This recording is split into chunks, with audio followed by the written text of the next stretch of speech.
Super, nous sommes en live. Bienvenue Yannick, bienvenue à ceux et celles qui nous regardent en live ou en différé, parce que vous aurez la possibilité de voir ce live en différé également. Et nous sommes heureux aujourd'hui, en tout cas je suis vraiment très heureux et ravi d'avoir Yannick comme invité sur Eraneo pour ce live sur la surcharge mentale, sans libérer, sans culpabiliser. Je sens que ça va être un live de folie. Je sens qu'on va beaucoup apprendre et surtout, on va pouvoir avoir un vrai live de valeur avec des outils, vraiment des conseils d'un expert. Et c'est ça qui est intéressant à suivre lors de ce webinaire. Je ne vais pas laisser le suspense plus longtemps, Yannick. Je vais tout simplement te donner la parole pour les personnes qui ne te connaissent pas. Enfin, je te laisse te présenter et dire un peu qui tu es. Merci Giuseppe. Première chose que je fais, vous voyez, tac, téléphone en mode avion, parce que je vais être en train de recevoir des messages et ça va me distraire, donc hop, Je vais c'est faire coupé. pareil. Ça démarre par un petit tips. J'allais parler, j'entends 3 fois mon téléphone qui vibre, je fais allez hop, tais-toi, toi, pour l'heure, c'est pas le moment. Merci Giuseppe pour l'accueil, pour ce live. En plus, on met en place des petites choses techniques là, donc ça a l'air de bien fonctionner, donc ça c'est top. Donc ta question, oui, c'était de me présenter, c'est ça? C'était Ah oui, ben voilà qui tu es aujourd'hui. Pourquoi tu te proclames expert? Qu'est-ce que tu fais en général dans cette thématique? yes, merci. Vaste question, je pourrais faire 2 heures rien que là-dessus. Euh, j'ai pas envie de vous présenter ça en mode CV. Ouais. Très souvent, on présente en mode expert en disant bah, je suis formateur et coach certifié, etc. Blablabla. Ok, c'est important, mais clairement, c'est pas l'essentiel. Parce que ça soit toi, Giuseppe, ou d'autres personnes qui me regardent, ou moi, à chaque fois que je me suis fait accompagner par quelqu'un, c'était son parcours de vie qui a fait que j'ai eu l'élan d'aller vers cette personne, parce qu'il y a eu des résonances. Si aujourd'hui on est dans l'aventure Eraneo, que tu m'as accueilli en tant qu'expert ambassadeur, c'est parce que dans nos échanges, il y a eu des résonances. Et finalement, ben, on choisit un accompagnement, on choisit une offre parce qu'on le sent. Hmm. Ces dernières années, ça c'est un gros travail sur moi il y a quelques années parce que mon mental pilotait tout, absolument tout. J'avais un contrôle mental qui était énorme, à tel point que je me souvenais de mes rêves, par exemple, une fois par an max. Donc pour moi, je rêvais jamais. Voilà, je sais qu'il y a des personnes qui vont se reconnaître là-dedans. Et il m'a fallu beaucoup de travail pour arriver maintenant à me souvenir régulièrement de mes rêves, pas tous les jours, hein, mais au moins une fois par semaine, 2 fois par semaine, voire me souvenir de 3-4 rêves dans la même nuit. Mais il m'a fallu plusieurs années pour arriver à ce que ce mental soit moins sur la défensive et puisse se libérer. Alors, qu'est-ce qui s'est passé? Je me reconnais déjà. Je pense qu'il y en aura beaucoup qui vont se reconnaître dans ce que tu dis parce que c'est euh, c'est vraiment une variable que on n'a pas franchement, enfin, souvent l'impression de se rendre compte qu'on ne rêve plus. Et effectivement, j'ai hâte de voir ton point de vue sur ça parce que moi, ça m'arrive, j'ai des périodes où je me rappelle de mes rêves, il y a des périodes où c'est le néant total. Oui, alors pareil, je vais essayer de rester synthétique, concis pour pas paumer ceux qui nous écoutent, sinon je peux facilement partir dans tous les sens. Ce qui est une problématique souvent de mes clients aussi, c'est parce que moi je le vis, la dispersion, la procrastination, la culpabilité, c'est des choses que je vis encore, hein, parce qu'on s'en débarrasse pas complètement, hein, faut pas rêver non plus. Mais je l'observe et ça me permet de sortir plus rapidement du piège. Euh, en fait, le fait de rêver et d'avoir euh, le rêve, c'est une soupape de sécurité. Je ne sais pas si les Mhm. personnes le savent, mais j'ai oublié les termes. Mais pendant qu'on est dans le sommeil paradoxal et qu'on rêve, il y a des substances chimiques, euh, je crois des neurotransmetteurs, qui font que l'émotion de la peur, en tout cas tout ce qui est lié biologiquement à l'émotion de la peur, est inhibé. Ce qui fait que pendant nos rêves, on peut revivre quelque chose émotionnellement que consciemment, réveillé, notre corps nous autorisait pas, je vais y arriver, ne nous autoriserait pas à le revivre. Donc c'est fondamental pour vivre des deuils et arriver à baisser cette charge, cette surcharge mentale et à vivre des deuils, de pouvoir rêver. Sauf que ça, évidemment, ça se fait que si dans notre quotidien, on met aussi en place des choses, une hygiène qui fait que notre cerveau, tout doucement, il va lâcher la main, lâcher le contrôle. Alors, pour revenir à ma légitimité, si je peux dire, j'étais ingénieur pendant 15 ans. Et pendant 15 ans, justement, j'étais persuadé que mon cerveau contrôlait ma vie. Bon, clairement, très factuel, pragmatique, je gérais. Et j'étais agacé. Alors, j'ai une base très perfectionniste, donc heureusement que je me suis soigné, entre guillemets. Et parce que justement, ça devenait invivable. Invivable pour les autres, mais moi, je me rendais pas compte que je me rendais la vie impossible. Je me rendais pas compte. Je suis vraiment passé par des phases terribles. Et à un moment donné, dans ma carrière d'ingénieur, je me suis dit, j'ai un problème d'organisation, je sais pas gérer mon temps, faut que je fasse quelque chose. Donc, j'ai commencé à lire plein de livres, à regarder des vidéos, des tas de choses pour apprendre à m'organiser, à me former. C'est un peu le premier J'ai réflexe qu'on a, hein, c'est d'aller Exactement. s'auto-former, d'aller chercher des méthodes, des vidéos. Et comme il y a beaucoup de personnes, quand elles viennent me voir, au départ, que ce soit voilà, comme ça ou des clients, ils disent bah, Yannick, j'ai un problème à gérer mon temps. J'ai un problème d'organisation, qu'est-ce que je peux faire? Et au débat, donc j'ai appris plein de choses, oui, et j'ai tellement amélioré mon organisation que je me souviens que je suis resté 10 ans dans une société et j'ai un de mes collègues qui m'avait surnommé la machine. Alors j'étais très fier de ce surnom-là quand il me l'avait donné. Avec le recul, beaucoup moins, parce que à quel point je me rendais pas compte. Ah ouais. Là, je me souviens, il m'avait regardé, il m'avait dit mais t'es une vraie machine, toi, c'est pas possible. Moi, j'étais tout content. Il y avait mon ego qui était ravi. Et alors, qu'est-ce qui s'est passé? C'est que au bout d'un certain temps, je me suis organisé, j'ai amélioré plein de choses. J'étais très fier, ça a duré quelques mois max. Et j'ai pas compris, je me suis pris une grosse claque parce que ça a empiré après. Tout mon quotidien au travail, mon quotidien a empiré.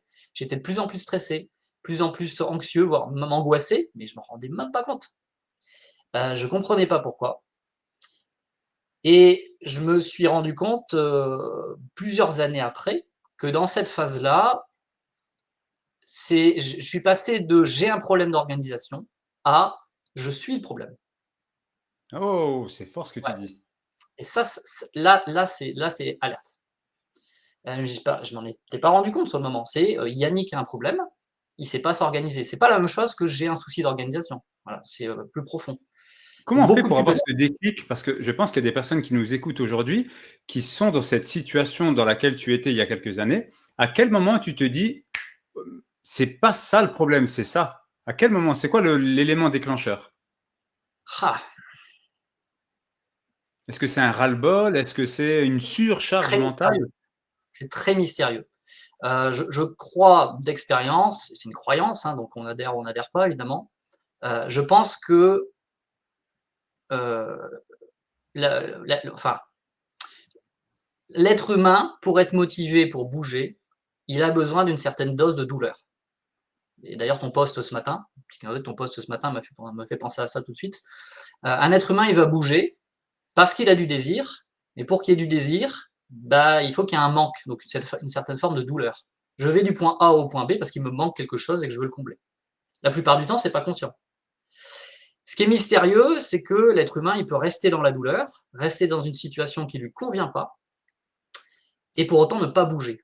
Qu'est-ce qui va faire qu'un être humain va décider de bouger ou non? C'est complètement mystérieux. Il n'y a pas forcément besoin d'avoir un fort niveau de douleur pour bouger. Il y en a qui ont un fort niveau de douleur qui ne bougeront pas. Et d'autres avec un niveau entre guillemets plus bas, mais ça ne se compare pas évidemment, je suis en train d'essayer d'expliciter, ils vont bouger.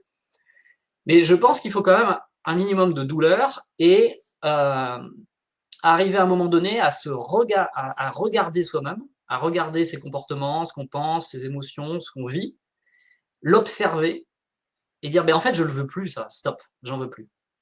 Et là il y a un changement qui s'opère. Maintenant c'est vraiment même presque j'ai envie de dire spirituel, je vais employer un gros mot, mais qu'est-ce qui fait qu'un être humain il va avoir cette conscience-là et faire ça, je ne sais pas. Euh, pour ma part, ce qui a bougé, c'est qu'à un moment donné, j'ai fait un rêve. Je ne sais même pas si j'ai fait un rêve ou si c'était un rêve éveillé. Et pour moi, j'ai même l'impression que c'était éveillé. Je me voyais sur une barrière, en funambule sur une barrière en bois, dans une prairie avec des moutons. Et pour moi, inexorablement, j'allais finir par tomber. Ah oui, je ne pouvais pas marcher indéfiniment sur cette barrière en funambule, j'allais tomber à gauche ou à droite. Et le seul choix que j'avais, c'était de choisir de quel côté j'allais tomber. Pour moi, c'était clair. Sauf que d'un côté, c'était le noir absolu, l'abysse, vraiment le néant. Et de l'autre côté, désolé pour la grossièreté, mais les 3 mots qui me sont venus, c'est vieux, con et gris. Or, vieux, il n'y a pas trop de doute. Et évidemment, con et gris, et j'ai eu une angoisse terrible en me disant non, non, non, non, non, non. Et dans mon rêve, entre guillemets, je sautais dans le néant. Donc, qu'est-ce qui a fait provoquer ça? Je ne sais pas. En tout cas, voilà le point de départ. Et j'aime bien, il y a une phrase après, c'est plein de choses qui m'ont aidé. Par exemple, par rapport à la douleur, il y a une phrase qui m'a marqué, qui est la suivante. Souffrir, c'est dire non à la douleur. Voilà, c'est des phrases. Non à la douleur, ok. Voilà. Souvent, on fait que c'est des synonymes. Je reste dans ma souffrance parce que face à telle ou telle douleur, je fais ça, je fais non, non, non, non, non, non, je veux pas voir, et je continue. Alors, quand on fait ça, qu'est-ce qui se passe? Notre corps va nous donner des indices. Notre corps va nous rappeler des choses. Ça va commencer par j'ai un peu mal au dos, un peu mal aux épaules. Alors, ceux qui veulent d'ailleurs voir le niveau de stress, le niveau d'anxiété, ils peuvent tout simplement en fait se détendre et faire des mouvements comme ça pour voir au niveau des trapèzes ce qui se passe. J'invite ceux qui nous regardent à faire ça. Personne ne vous regarde, allez-y, pas de problème. Et en fait, le niveau de détente, quand vous faites ça, il est à la mesure du niveau de stress que vous avez. Voilà. Ok, Alors, je vais dans tous les essayer. cas, ça fait du bien, mais ça fait un petit mouvement avant en arrière, vous pouvez bouger, et de Ok. regarder dans la colonne vertébrale la détente et l'électricité qui circule. Voilà, c'est des petits signes comme ça. Alors moi, je faisais ça au départ, devant mon garage, quand je m'agaçais de ne pas trouver les clés, les bonnes clés dans la bonne poche, parce que chaque poche avait son utilité avec telle ou telle clé, tellement j'étais perfectionniste. Et je pouvais péter un câble si je perdais 5 minutes parce que les clés n'étaient pas dans la bonne poche. Ok, ok. Voilà. Donc, qu'est-ce qui s'est passé, pour finir avec cette première question, c'est que là, j'ai complètement changé ma vie, en fait, pro et privé, en me disant, non, je veux que ça change.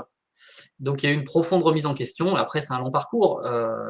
C'est sûr que j'ai fait un bilan de compétences. C'est un point de départ. Et je me suis en fait aperçu, grâce à la psychologue du travail qui me faisait le bilan de compétences, elle me disait, je comprends rien à vos résultats. Je comprends rien, monsieur Poiré, à vos résultats. Il y a tous les métiers qui sortent, tout et n'importe quoi qui sort. Et on a travaillé, elle était vraiment sympa parce qu'elle a fait des heures sup avec moi pour trouver c'était quoi le point commun. Et c'était un aspect de contribuer, d'aider l'humain. Ça peut faire un peu caricatural et généraliste. Il y avait ce côté-là qui était important. Or, moi, toute ma vie durant, jusqu'à mes 35 ans à peu près, j'ai fait des sciences, recherche et développement, diplôme d'ingénieur, DEA, doctorat, avec félicitations du jury. Et à chaque fois que j'ai fait des tests de personnalité, des tests, même quand j'étais étudiant, pour savoir quel métier, quelles études faire, j'ai toujours refusé les résultats de ces tests. Et 20 ans après, quand je refaisais des tests, c'était toujours la même chose qui était donnée. Je ne vais pas raconter toutes les anecdotes, mais en donner une. Quand j'ai fait ma thèse chez EADS, mon doctorat chez EADS, j'ai eu un chef pendant 2 ans, et ce chef qui travaillait chez Airbus est parti à la retraite. Claude, si tu nous regardes. Et au moment où il est parti, il m'a dit, Yannick, je voudrais échanger avec toi. En fait, tu sais l'entretien que tu as passé, etc., avec les RH, ça s'est bien passé? Je dis oui, oui, super, super bien accueilli, c'était génial. Il dit oui, t'étais pas pris? T'as pas été pris? Je dis mais comment ça? Tout a été validé? Il fait oui, oui, oui. Les résultats de tous les tests que tu as passé la matinée avec les RH, c'était ne doit absolument pas faire de la recherche, il n'est pas fait pour ça. Waouh!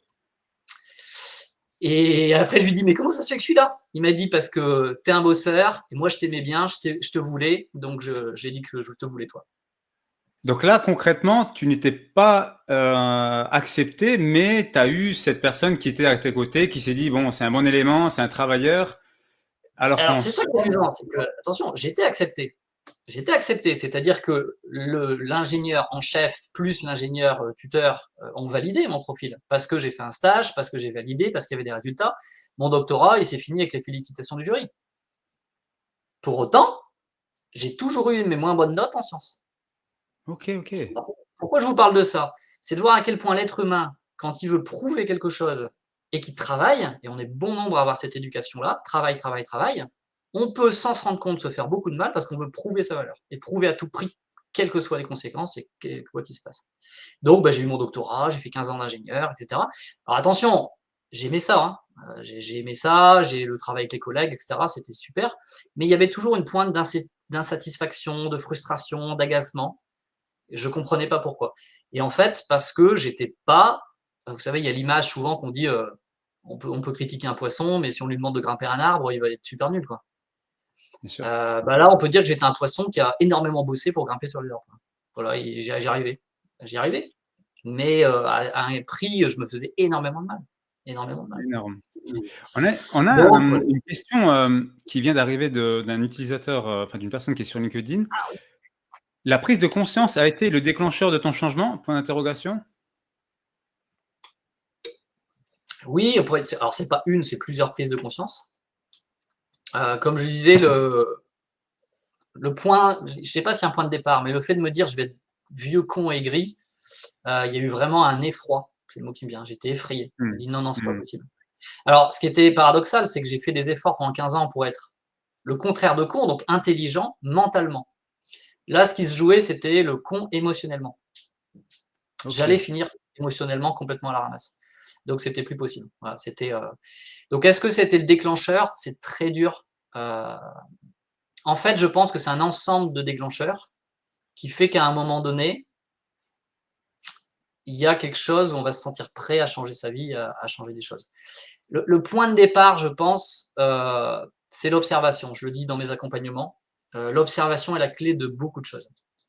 L'observation seule permet de créer les changements sans rien essayer de changer au départ. Et ça, le mental, il ne comprend pas. Et le mental, il Mmh. veut faire, il veut dire, ok, tu l'as vu, alors on fait quoi? J'ai commencé, moi, par exemple, à observer que j'étais extrêmement en colère contre moi. C'est la base du perfectionnisme. Un perfectionniste, il est en colère à l'intérieur de soi.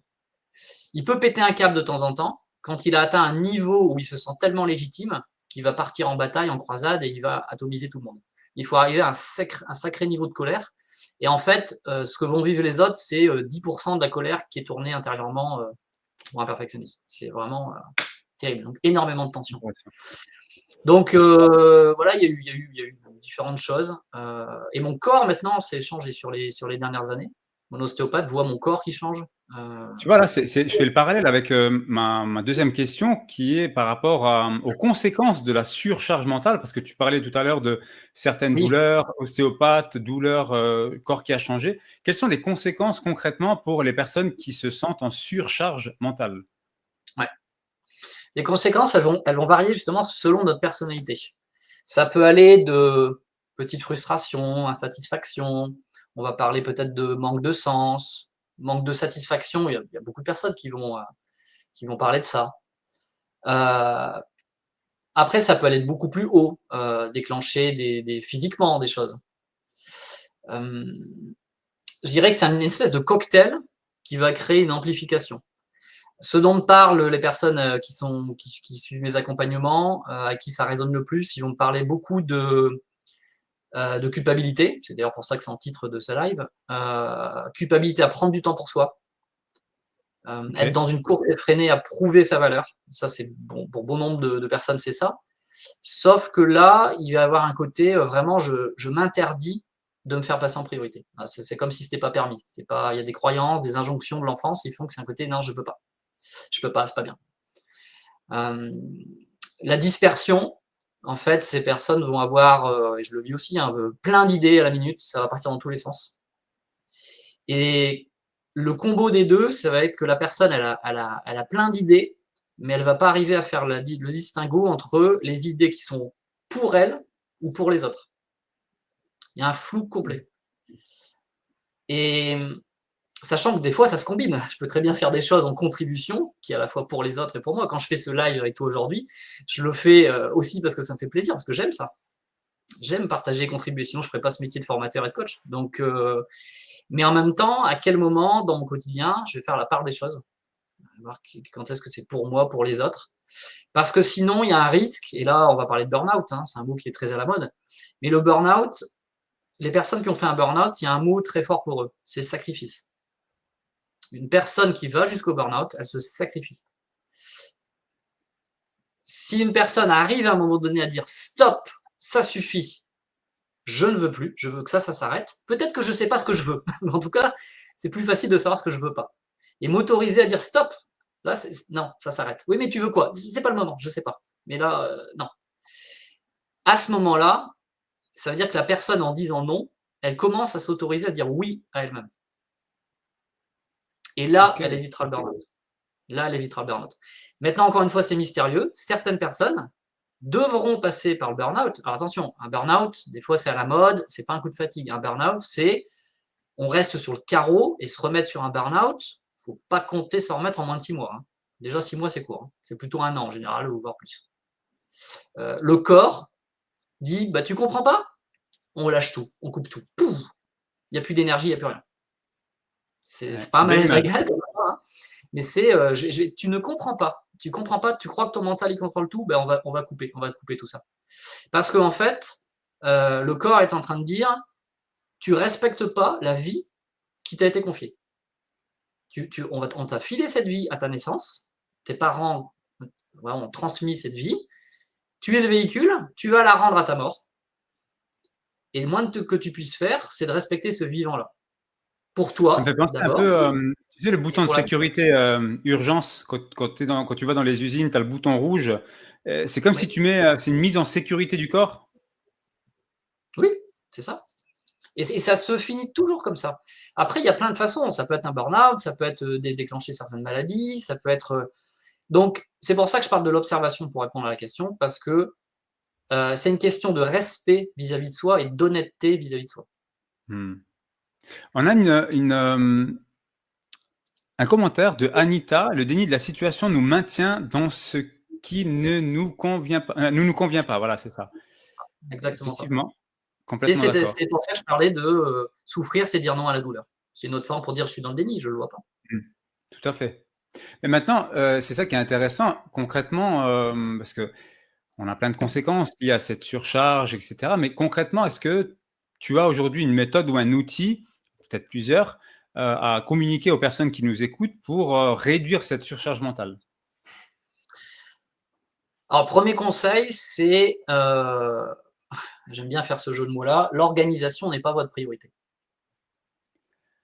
Voilà. Après, si vous OK. faites cette erreur-là, la plupart des experts en gestion du temps et des priorités, déjà gestion du temps, j'emploie ce terme-là parce que c'est le mot que les gens recherchent, mais systématiquement, je dis le temps, ça se gère pas. On n'est pas tout puissant, on n'est pas, j'ai 24 heures dans une journée, toi aussi, on dort un certain nombre d'heures, 8 heures en moyenne, 7-8 heures. J'ai pas le contrôle là-dessus. Mais c'est peut-être ce côté égo de l'être humain de croire qu'on a le contrôle sur le temps. On l'a pas, Mmh. et c'est pas ça qui importe. Donc s'organiser dans le temps, attention, c'est très bien. Il n'y a aucun problème avec ça. Je dis juste que c'est pas la première chose. Et dans notre quotidien, ça ne doit pas être la première chose. La première chose, c'est de clarifier ce qu'on veut. Et ça, c'est très difficile. On pourrait dire, notre cerveau va dire, bah oui, c'est évident. C'est beaucoup plus dur que ce qu'on pourrait croire. De quoi je me suis rendu compte en m'organisant à outrance? C'est que j'ai augmenté mes facultés d'organisation. Quel a été le résultat? Au départ, fierté. Parce que sur ma to-do list, je rayais tout à la fin de la journée. Et donc j'étais en mode, hey, je suis balèze, j'ai tout rayé, j'ai tout fait. Sauf que bah, j'en ai rajouté. Bien sûr, c'est mécanique puisque je suis capable d'en faire plus.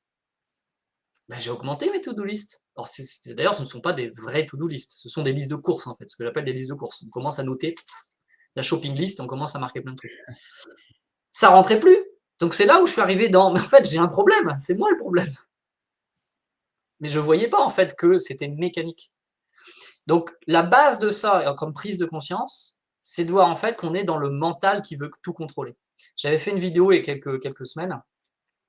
C'est le lien, le mental qui veut contrôler, c'est le lien entre la dispersion, la surcharge mentale, le fait de galoper dans tous les sens, le fait de procrastiner aussi. Parce que quand on essaye de contrôler à outrance, ben, on manque de plaisir, on manque de satisfaction, on manque de sens dans ce qu'on fait. Et c'est un signal, la procrastination, c'est déjà le corps, le vivant qui est en train de dire non, non, non, non, ton énergie, elle va baisser là. Parce que t'es pas aligné en fait, t'es pas aligné. Donc tu comprends pas. Et là, le mental, il dit il y a quelque chose qui va pas, il faut que je m'organise encore mieux. Bon, bah si tu comprends pas, on va te refaire procrastiner encore plus, hein, c'est pas grave. C'est Et des tu rentres dans petits cette trucs. boucle qui ne se termine jamais. Exactement. Tu rentres dans cette boucle et le côté très vicieux de cette boucle, c'est que plus tu essayes de contrôler, plus il y a des moments de la journée où il y a des choses naturellement qui vont échapper à ton contrôle. Et heureusement, parce que c'est le vivant. Et là, ça crée de l'anxiété. Et face à l'anxiété, le réflexe de base de l'être humain, c'est de chercher à se sécuriser en essayant de contrôler encore plus. Et là, c'est une course sans fin. Donc ça augmente, ça Effectivement. augmente. Jusqu'à un moment donné où il y aura un côté de ras-le-bol, entre guillemets, je crois lâcher le contrôle et je vais dire bon bah c'est pas grave. Et dans ces cas-là, qu'est-ce qu'on fait? On va laisser le choix à l'extérieur, aux événements. On va laisser des personnes décider à notre place. Et c'est comme si c'était une deuxième boucle d'anxiété en parallèle, parce qu'en faisant ça, je vais sacrifier ma liberté. Oui, parce que la liberté, c'est le pouvoir de choisir. Donc si je laisse ce pouvoir-là, si je dis non, non, mais faites comme vous voulez, moi j'en ai marre, ben, je laisse les autres choisir à ma place. Ça peut soulager à court terme, mais au bout d'un moment, ça m'ira plus, puisque j'ai sacrifié ma liberté. Donc ça va me créer de nouveau de l'anxiété, ça va être oppressant, et je suis dans une deuxième boucle, et je vais passer d'une boucle à l'autre, où à chaque fois, il y a de l'anxiété. Donc c'est pour ça que l'observation, elle va être une clé. J'espère que dans ce live, quand je partage ça, il y a personne qui vont dire, bah oui, c'est vrai, en fait, je me reconnais dans ce que dit Yannick, en fait, je suis en train de le faire aussi. Et rien que ça, ok. Bah déjà, pause. Pause et paradoxalement, c'est le moment où il faut arrêter la machine. Ok. Alors très concrètement, c'est d'aller à l'extérieur, d'aller se mettre, je sais pas, s'il pleut pas, dans un parc, autre chose, et de commencer de prendre un stylo et de commencer à lister tout ce qu'il y a dans sa tête. Alors attention, C'est cet effet de vider son sac. exactement, vider, vider, de noter tout ce qui vient. Et d'observer que quand vous allez noter des choses, il y aura peut-être un je dois le faire, il faut que je fasse ça. Ah oui, il y a ça aussi. Ah, j'ai oublié, il y avait ça à faire aussi. Mmh. Plus vous avez des il faut, plus il y a des je dois, plus ça vous donne un indicateur à quel point votre mental essaie de contrôler. Il y a même parfois des personnes qui me disent je suis obligé. Mon chef a dit, j'ai pas le choix. Écoutez vos propres termes. Écoutez vos il faut, vos je dois. Ça, c'est un truc très puissant pour que tout doucement la conscience se mette en place. Je me souviens d'une formation qui m'avait marqué, parce que j'avais une dame pendant 2 jours dans les discussions, et à un moment donné, posément, hein, parce que ça peut être très, très brut, très cash, je lui ai proposé, je lui ai dit, écoute, là, dans les 5 minutes, j'ai compté, tu as dit 7 ou 8 fois, il faut. Écoute tes il faut. Et pendant toute la formation, elle était en mode, bah ouais, mais je suis quand même obligé, j'ai ça à faire, j'ai ça à faire. Et à la fin de la formation, quand j'ai demandé, OK, qu'est-ce que tu vas mettre en place, je fais un tour de table, qu'est-ce que tu vas mettre en place? Un seul truc, 5 minutes par jour, pas plus. Qu'est-ce que tu vas mettre en place? Et elle dit, ouais, alors ce qui m'a bien plu, ouais, je dois mettre ça en place, il faut vraiment que je mette ça en place. Et là, elle s'arrête, il y a tout moi, y compris tout le monde qui bloque. Et là, elle bloque et fait, ah non, pas il faut. Et là, tout le monde a applaudi en disant yes, ça y est, il fallu 2 jours. Yes. Je dis repars que avec ça. Je veux même pas savoir les outils ou les méthodes, je m'en fiche. Repars juste avec ça, t'as la pépite. Voilà. Et Complètement. elle repart avec ça. Mais C'est c'est des vrai points de que démarrage. ça me fait un déclic psychologiquement parce que tu dis il faut. C'est comme si un peu tu es esclave de ta surcharge mentale. C'est comme si tu Oui, dois en sortir. Il faut que tu sors de cette surcharge. Et j'ai l'impression que tu es sous l'eau et tu dois sortir la tête de l'eau pour pouvoir respirer, quitter cette surcharge mentale. Ouais, c'est un peu être esclave de sa surcharge mentale. Ouais, intéressant. Intéressant. et c'est effectivement une surcharge mentale. Je fais la différence avec la charge mentale. La charge mentale, heureusement qu'il y en a. Heureusement que je fais des projets, des choses qui me tiennent à cœur et que je vais avoir de la charge. Le problème, c'est pas la charge mentale. Le problème, c'est la surcharge. C'est-à-dire se surcharger de choses que je ne veux pas vraiment.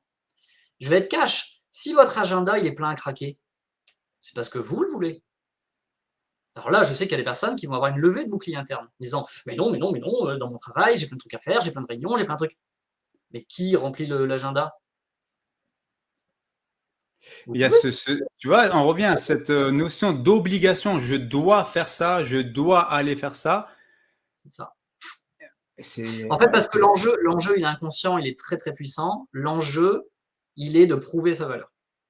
L'enjeu, il dit, mais ça retourne à l'enfance. Hein, désolé, je vais faire la psychologie un petit peu de comptoir, mais qui est facile à comprendre. Quand j'étais enfant, je suis un petit mammifère. En plus, un mammifère par rapport à d'autres mammifères, pas bien loti, si je peux dire, parce que si les figures d'autorité, en général, maman, ou en tout cas, tout le monde n'a pas forcément eu, il y a eu des cas plus dramatiques évidemment, mais quelqu'un, un adulte, nous a protégés. Le bébé seul, il meurt. Et c'est pas seulement il meurt parce qu'on ne le nourrit pas ou quand on ne prend pas soin de son sommeil, de sa nourriture, de son hygiène. Affectivement aussi. Un bébé dont on ne prend pas soin, il meurt. Françoise Dolto, pendant la Deuxième Guerre mondiale, a réduit, je ne sais plus quelles sont les stats, mais c'était énorme, je crois que j'ai 10-15% en tête, ou peut-être 20%, a réduit la mortalité infantile chez les bébés dans les pouponnières, les crèches, les hôpitaux, parce que pendant que les hommes étaient à la guerre, les femmes étaient à l'usine pour fabriquer, pour s'occuper de tout et fabriquer aussi des armes. Et qu'est-ce qu'elle a fait, Françoise Dolto? Elle a demandé aux mamans de porter une écharpe toute la journée pour que leur odeur et leur transpiration imbibent l'écharpe. Et ensuite, elle a distribué les écharpes, évidemment la bonne écharpe au bon bébé, aux infirmières en disant vous allez leur donner et mettre l'écharpe dans le landau. Et en disant au bébé, pas en faisant des agugus, agaga, blabla, leur parler comme à des adultes, posément, hein, en disant, mais en leur expliquant au bébé, tu vois, ta maman, elle peut pas être avec toi aujourd'hui, elle peut pas être avec toi la journée, mais elle pense très fort à toi. Tiens, voilà une écharpe. Et le bébé pouvait prendre cette écharpe et sentir l'odeur de sa mère.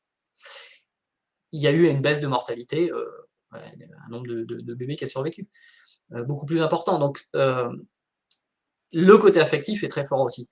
Donc, pourquoi je vous parle de ça? Parce que, et c'est normal, tous, on a un côté je veux prouver, parce que derrière, l'enjeu, c'est de se faire aimer. Et adulte, on garde ce réflexe-là. est-ce qu'il y a une notion, parce que je fais le parallèle avec des personnes que j'ai déjà rencontrées, que je fréquente régulièrement. Est-ce qu'il y a une notion aussi de ce qu'on peut gérer comme charge mentale? Parce que est-ce qu'il y a cette notion de pile, dans le sens où il y a des personnes qui vont pouvoir se charger beaucoup plus que d'autres, et en vivant avec d'autres personnes qui supportent moins la charge, est-ce qu'on peut est-ce qu'on peut parler de différence par rapport à la gestion de cette charge émotionnelle? Est-ce qu'il y a des personnes qui vont plus pouvoir accuser de charge que d'autres? Ah, j'ai envie de dire oui et non. Factuellement, j'ai envie de dire que oui, mais c'est tellement complexe. D'ailleurs, de quoi on parle de charge, mais on parle de charge mentale, on parle de charge émotionnelle. Mmh. On va parler, alors ça se dit pas, mais de charge physique, parce qu'encore une fois, tête, cœur, corps, c'est relié. Je fais Donc référence oui, surtout au niveau d'énergie, parce qu'il est différent ouais, d'individu ouais, en ouais. individu. Et moi, en tout cas, j'ai l'impression qu'il y a des personnes qui ont plus d'énergie, qui peuvent gérer beaucoup plus de charge mentale, et d'autres qui ont une pile qui est différente, hein, avec une autonomie différente, qui peuvent gérer moins de charge. C'est Je pense que ça dépend de la situation. Et je pense qu'il y a une différence physiologique, physique. Moi, si on me demande d'aller jouer, d'être basketteur, de jouer au basket, etc., je vais avoir des capacités physiques qui vont pas être au rendez-vous. Donc, on peut toujours regarder et faire des points de comparaison, mais est-ce vraiment utile? Je suis pas sûr. Ce que je vois, c'est qu'il va y avoir différentes formes d'énergie. Il y a des entrepreneurs ou des cadres, des dirigeants qui vont être dans une énergie de colère. L'énergie de colère, euh, c'est une énergie très puissante. Mais attention, parce que ça peut devenir de la violence. Alors, je fais le distinguo entre les deux. La colère, c'est une émotion, et comme toutes les émotions, ça n'a rien de négatif ou positif. Ça, c'est encore une fois l'être humain qui veut cataloguer bien ou mal, blanc, noir, faire très manichéen. La colère, elle a un message très précieux. Elle permet de dire non. Enfin, ça, c'est fondamental. La colère, c'est une force motrice, un élan de vie plutôt, un élan de vie qui dit stop, ça suffit. Mes besoins ne sont pas respectés. L'inconvénient de la colère, c'est que les besoins en question, ils sont complètement masqués par l'énergie de la colère. Mais ça nous fait bouger. Si on reste trop longtemps dans cette colère, le problème, enfin même assez vite, ce qui devient violent, c'est quand notre mental s'empare de cette énergie de colère pour partir en bataille. Pour partir en bataille en disant « j'ai raison, c'est moi qui ai raison, et je vais vous le prouver ». On revient dans cette histoire de prouver. Alors ça peut être se le prouver à soi-même. Encore une fois, un perfectionniste, il va être tourné contre lui, en disant « j'ai un problème, il faut que je le résolve, il faut que je me transforme, il faut que… ». Donc ça va être très violent. Beaucoup de culpabilité, et je reviens, puisque c'est dans le titre de ce live, la culpabilité, c'est pas un sentiment en fait. Souvent on dit je sens de la culpabilité. La culpabilité, c'est un jugement moral. La culpabilité, c'est culpa mia, c'est j'ai fait quelque chose de mal, c'est de ma faute. Donc c'est ça la violence. La culpabilité, c'est de la violence. La colère, non. La colère, c'est d'abord une énergie vitale qui dit stop, ça ne va pas. C'est que quand le mental s'empare avec des jugements moraux de cette énergie, que là, ça devient violent. Mais il y a un espace, j'aime bien cette phrase, il y a un espace entre le stimulus et notre réponse. Et avec l'entraînement, grâce à l'observation, on peut faire un petit arrêt sur image et choisir la réponse que je vais donner. Mais ça s'entraîne, c'est comme tout, c'est de la pratique. C'est, donc cette culpabilité, elle est vraiment liée à plus, en fait, je vais dire comme ça, plus on s'autorise à faire des choses qui ont du sens pour nous et du plaisir, plus cette culpabilité, tout doucement, elle va diminuer. Ce qui m'a beaucoup aidé, moi, c'est de voir que j'ai un fils de 12 ans. Ça fait 7 ans maintenant que je l'ai en garde alternée. Et ce qui m'a beaucoup aidé, c'est de constater que quand il avait 5 ans et quand il a commencé à vivre une semaine sur deux avec moi, je me suis aperçu que je voulais plus donner l'éducation que je lui avais donnée jusqu'à ses 5 ans. Voilà, c'est lié au vieux con aigri. Je voulais pas ça. Je voulais pas qu'il y ait cette malédiction de transmettre à mon fils et encore une génération suivante un mode d'éducation qui me convenait pas, qui était irrespectueux du vivant. Je me dis ok, qu'est-ce que je peux faire? Alors je me suis formé, j'ai fait plein de choses et j'ai supprimé de mon éducation toute punition et toute récompense. Alors attention, il faut avoir été formé un minimum avant, parce que sinon ça tourne au laxisme très vite. Ça ne veut pas dire que je dis pas non, et ça ne veut pas dire que je vais laisser mon fils jouer 10 heures aux jeux vidéo d'affilée, ou même 3 heures ou 4 heures. À partir du moment où je vais intervenir, à partir du moment où ma référence, c'est le vivant, c'est toujours le vivant. Est-ce que ce qu'il est en train de faire, est-ce que je suis en train de faire, est-ce que ce que nous sommes en train de faire est respectueux, va dans le sens du vivant, d'un élan de vie? Si c'est plus le cas, à ce moment-là, je mets un stop. Alors ça a changé beaucoup de choses parce qu'il l'a compris très vite, ce qui fait que quand à un moment donné j'interviens et je lui dis bah ça stop, t'arrêtes. Là où moi quand j'étais gamin, je pouvais en vouloir avoir du ressentiment envers mes parents ou envers d'autres adultes pendant, mais je me demande même si je faisais des pauses quoi. Ce ressentiment-là, ce ressentiment, c'est un mélange de tristesse et de colère et de jugement évidemment en plus. Bah lui en fait, même s'il n'est pas content sur le moment, 2 minutes après, tout va bien. 2 minutes après, il est passé à autre chose et tout va bien, et on discute, on peut plaisanter, s'amuser ou faire autre chose, ça passe. Voilà, il n'y aura pas ce… Alors parfois il le prend, des fois je lui dis là, tu prends ça pour une punition. Il dit bah quand même. Et… Ouais, tu vois, c'est aussi l'aspect communication qui est important dans ce que tu dis. Savoir communiquer avec son enfant, c'est un autre sujet, mais effectivement, c'est quelque chose qui est primordial aujourd'hui. C'est un sujet directement lié, c'est pour ça que j'ai commencé à répondre comme ça, parce que ce qui a changé, c'est que j'ai arrêté de m'occuper de lui. Alors ça, c'est pareil dans notre éducation, on dit mais Yannick, ce que tu dis, c'est dégueulasse, tu es son fils, tu es responsable, tu es son père.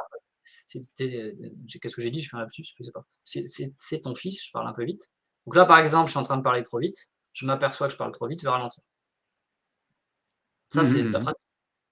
Je suis en train, j'ai une certaine forme d'excitation, mais en même temps, je regarde l'heure qui tourne, je veux respecter le timing, je suis en train de m'inquiéter, et donc, sans me rendre compte, je suis en train d'accélérer le débit. Est-ce que là, ça, c'est respectueux du vivant? Non. Donc là, je pose et je ralentis le rythme. Est-ce que j'en suis toujours capable? Non. Mais Intéressant. là, oui, ok. Donc je respire, je fais une pause et je me dis, ok, qu'est-ce qui se passe, Yannick? Pourquoi tu as accéléré le rythme? Ah, parce qu'en fait, tu as envie de contribuer un max et de donner un maximum de choses aux gens.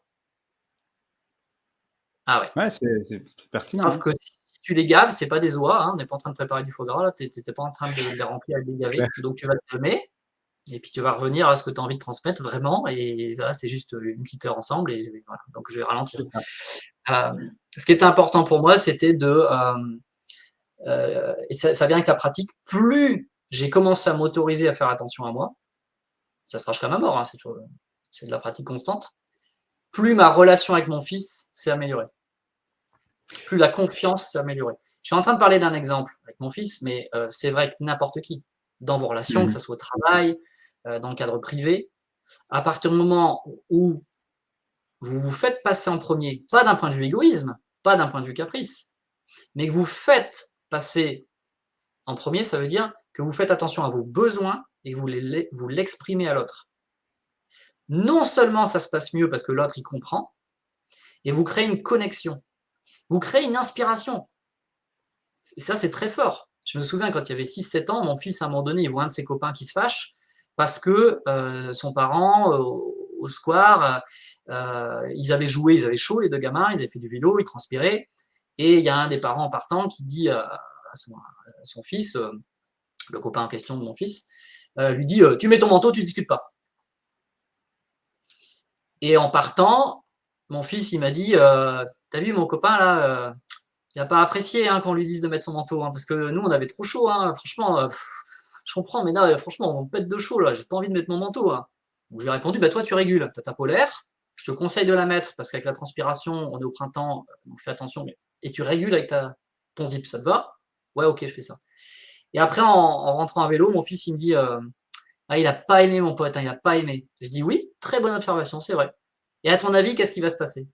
Et là, mon fils, il roule à côté de moi, il me regarde en pédalant, il fait un petit rictus un petit peu malicieux, un petit peu, il fait je pense que sa mère, elle va payer ce soir. J'ai éclaté de rire. Il va se venger. Bien sûr, il va se venger. Il me dit, il va lui pourrir son repas. Bien sûr, bien Le sûr. gamin, il a 6-7 ans, quoi. J'ai trouvé ça adorable. J'ai éclaté de rire, je dis, je crois, t'as raison. Ça va pas être marrant, ça. Il va C'est tester les clair. limites. On a un commentaire de Anne qui Oui, dit, pour rebondir ce qu'a dit Giuseppe, personnellement, je dirais que je me noie dans un verre d'eau. Je suis loin d'avoir beaucoup de choses à gérer, mais je me sens néanmoins débordé à cause de ma dispersion, plus impression de manque d'énergie. Inné ou acquis, je ne sais pas. Peut-être que j'utilise mal mon capital énergie. Comme dit Yannick, on récupère de l'énergie quand on fait des choses qui nous nourrissent. exactement. On récupère de l'énergie quand on fait des choses qui nous nourrissent. Donc, c'est pas une pile. C'est quand même fou qu'on ait un mode de fonctionnement, alors qu'il est ce qu'il est. Hein. Je ne vais pas non plus faire péter tout un système comme ça en claquant les doigts, mais euh, on a des horaires de travail, on bosse. Beaucoup démarrent le lundi en disant ça va, bonjour, ça va? Ouais, comme un lundi. Puis on attend le week-end pour récupérer. Après, on attend les vacances pour récupérer. Après, on attend la retraite pour récupérer. Et après, c'est la mort. Hein. Donc, c'est pas naturel en fait. On a aussi les 4 saisons. On n'a pas la même énergie en ce moment avec le printemps qui arrive tout doucement et l'été qui s'annonce qu'avec l'automne et l'hiver. Mais Ouais, pourtant, c'est notre vrai. mental est en train de dire vas-y, vas-y, gaz, gaz, continue, Ouais, vas-y. c'est vrai, c'est vrai. C'est vrai. Surtout qu'il y a beaucoup d'entreprises qui clôturent leur année dans les 3 derniers mois de l'année, là où on a le moins d'énergie en fait. Et c'est là où on marche au fonctionnement de la pile. Donc c'est pas vraiment une pile en fait. Euh, Encore une fois, on peut faire des coups de sprint, des coups de rush avec une énergie saine de colère. Voilà. Ouais, À coup de volonté. La volonté ne nous fait pas tenir un marathon. La volonté, elle va intervenir ponctuellement pour se redresser, pour donner une impulsion. Mais ce n'est pas la volonté qui nous fait tenir sur le long terme. Ce qui nous fait tenir sur le long terme, c'est du sens, de la contribution, en quoi je veux contribuer. Quand vous prenez l'île des centenaires, l'île d'Okinawa au Japon, je ne rentre pas dans tout ce qui est Ikigai avec leur mode. Mais en fait, le fond du fond, il est là. ils contribuent à l'autre être humain. Ils contribuent au vivant. Il y a l'aspect nature, hygiène de vie, et ils font tous quelque chose dans le village pour donner quelque chose aux autres. C'est pas juste Super. parce qu'ils boivent de l'eau qui est saine, hein, parce qu'ils contribuent au vivant, ils contribuent aux autres. Donc ça, c'est Ça me fondamental. fait penser un peu à la synergie qu'on a mis en place avec Eraneo, de donner à autrui, de s'entraider, cette synergie collective, et c'est vrai que même moi, je le ressens, le fait de contribuer à la réussite de quelqu'un d'autre, forcément, ça va valoriser tout le monde et ça va créer cette énergie positive, effectivement. Complètement. Yannick, Et je c'est là où reviens on voit sur, que c'est du ou, hein, c'est du et. Je peux, excusez-moi, je vais être vulgaire, je peux penser à ma gueule et penser aux autres. Mais encore une fois, on n'est pas éduqué pour ça. Je peux très bien faire quelque chose qui me fait plaisir ouais, et penser aux autres et le faire, je le fais, mais bien sûr, on n'est pas des bouddhas illuminés en train de mode en faisant mes dons. Parfois, des gens me disent oh, ben moi, j'ai pas besoin de reconnaissance. Je fais plus de essentiel, commentaires, mais c'est un besoin vital, la reconnaissance pour un être humain. tout Un à être humain fait. qui n'est pas reconnu pour ce qu'il fait de bien, il fera quelque chose de mal. Juste pour un enfant turbulent dans une classe parce qu'il a des mauvaises notes, bah, il sera visible et il aura la reconnaissance des copains en remettant en cause l'autorité, en faisant le pitre et en faisant voilà. Donc le besoin de reconnaissance il est vital. Complètement. Je reviens sur Oui, le deuxième outil que tu partageais. D'abord, tu as dit faire une liste. oui. Mettez-vous par exemple sur un banc, dans un parc ou dans une forêt ou autre, hein, ou au calme. Faites une liste de tout ça. Est-ce qu'il y a autre chose? Est-ce qu'il y a une suite à ça? Est-ce que, je ne sais pas, tu utilises un Ouh, outil? Qu'est-ce qu'on fait une fois qu'on a cette liste concrètement? J'avais commencé par dire que de regarder ce que vous avez listé et de voir comment vous vous sentez, c'est-à-dire dans les tensions dans le corps. Ce qui fait facilement le lien entre la tête et les émotions, c'est le corporel. Après, chacun a un point d'entrée qu'il va préférer. Mais en tout cas, de laisser un petit peu le mental de côté et de remarquer, ok, comment je me sens par rapport à tout ce que j'ai noté. Est-ce que je me sens dans, dans quelque chose de confortable? J'aime bien partir au départ de quelque chose de très large qui est le confortable ou l'inconfort.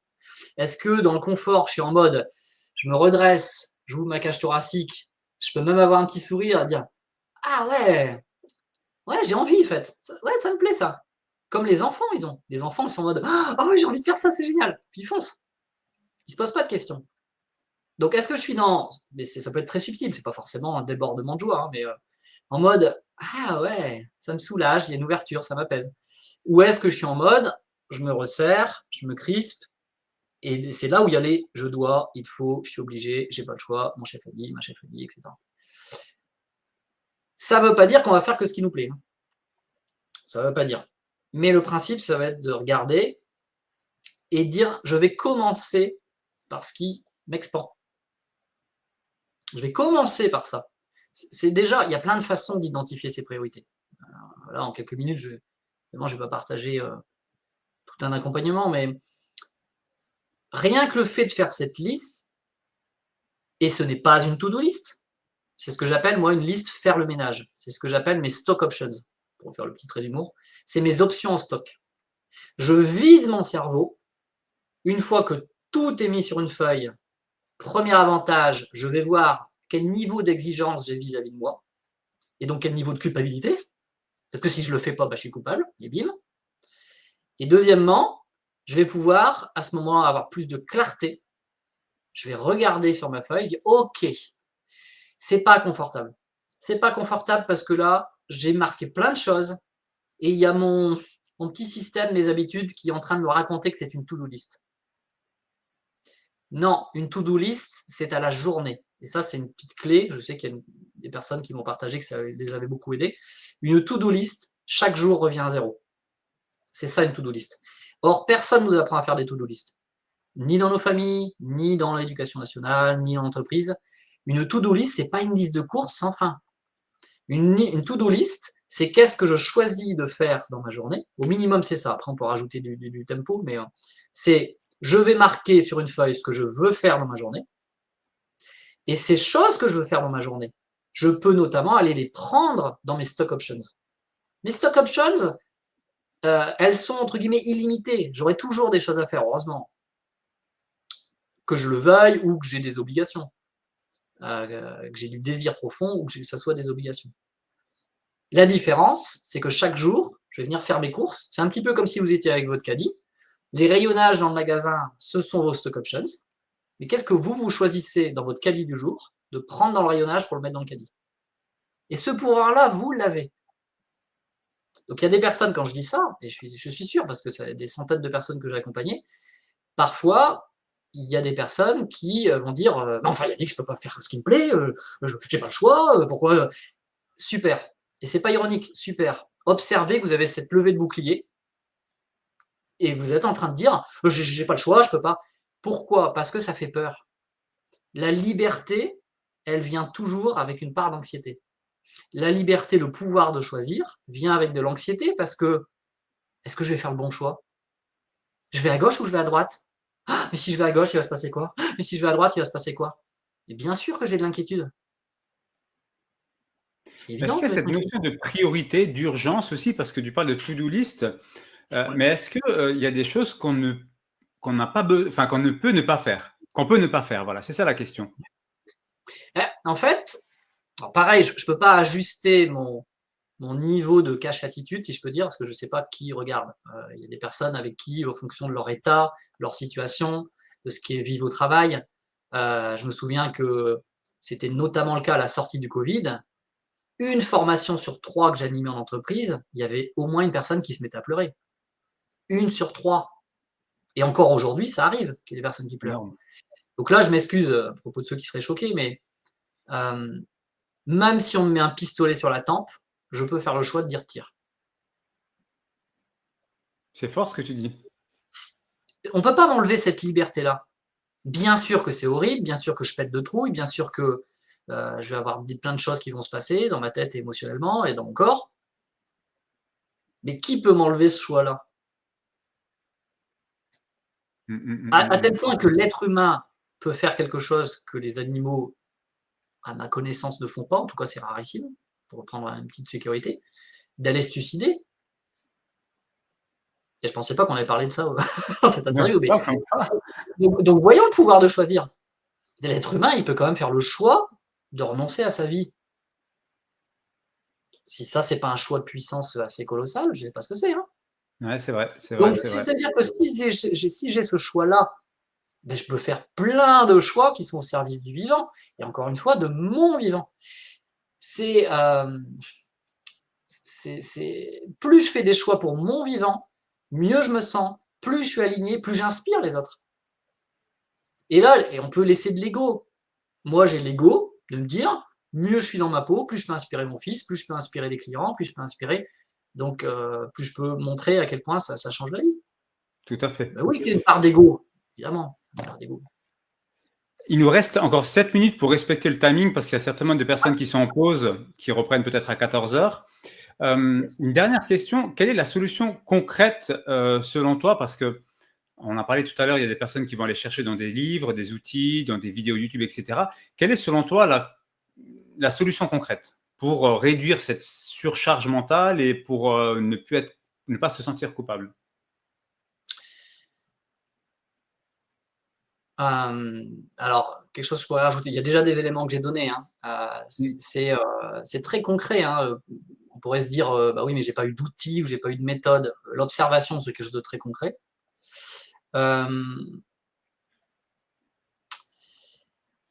Pour moi, ce que je peux partager par rapport à la culpabilité étant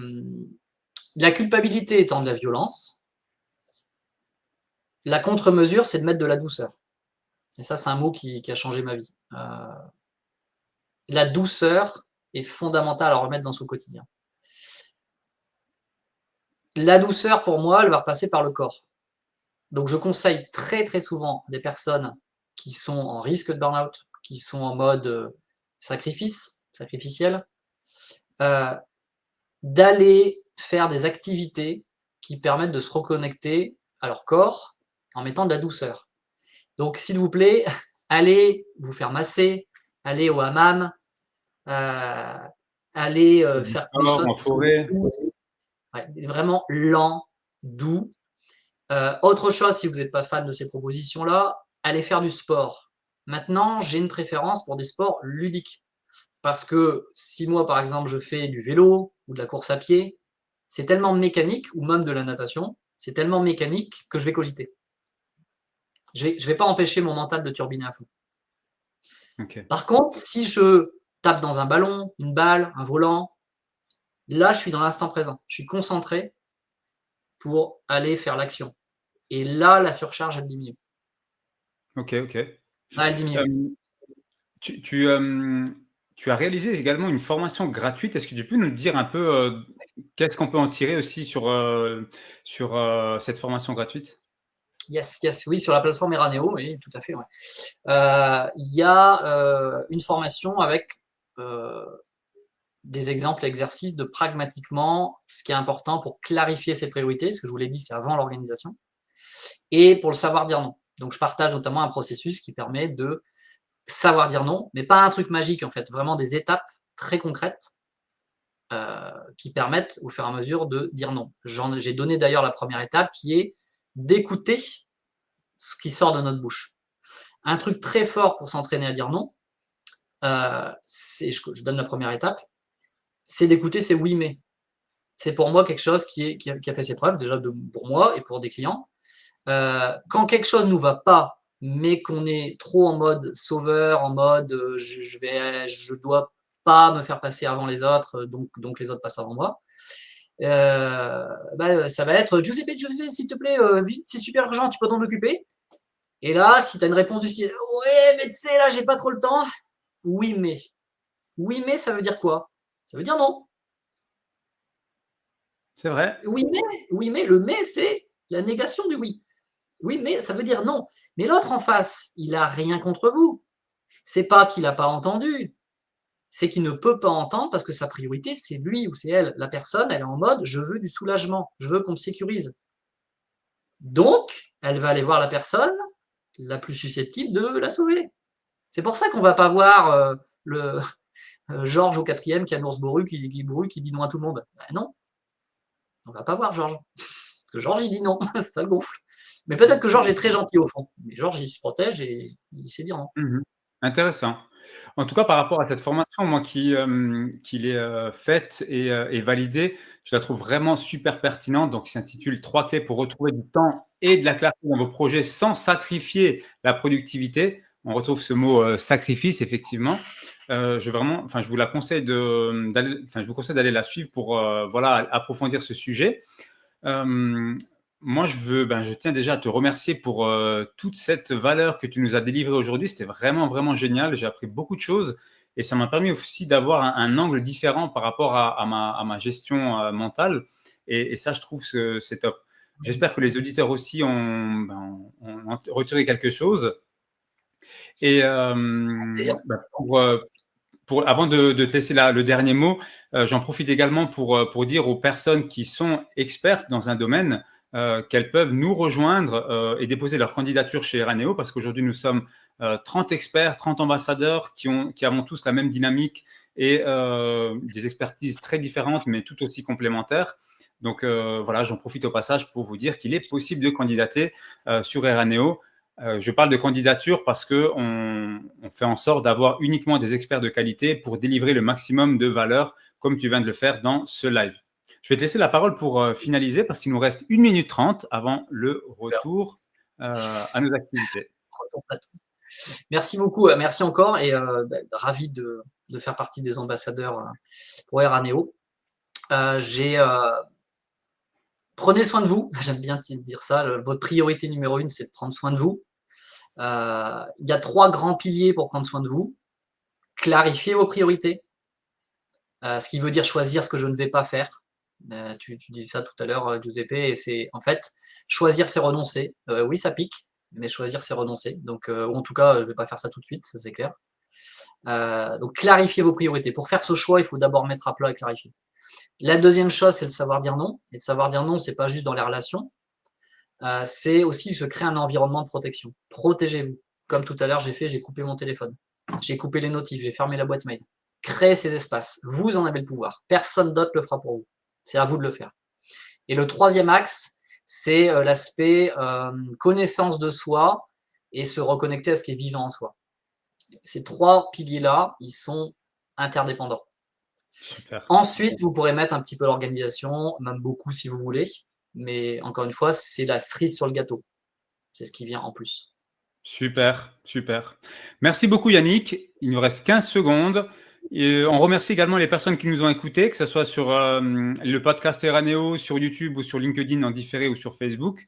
On est en live sur différentes plateformes. Et je vous dis à la semaine prochaine pour le prochain live thématique. Merci à tous. Merci, belle journée.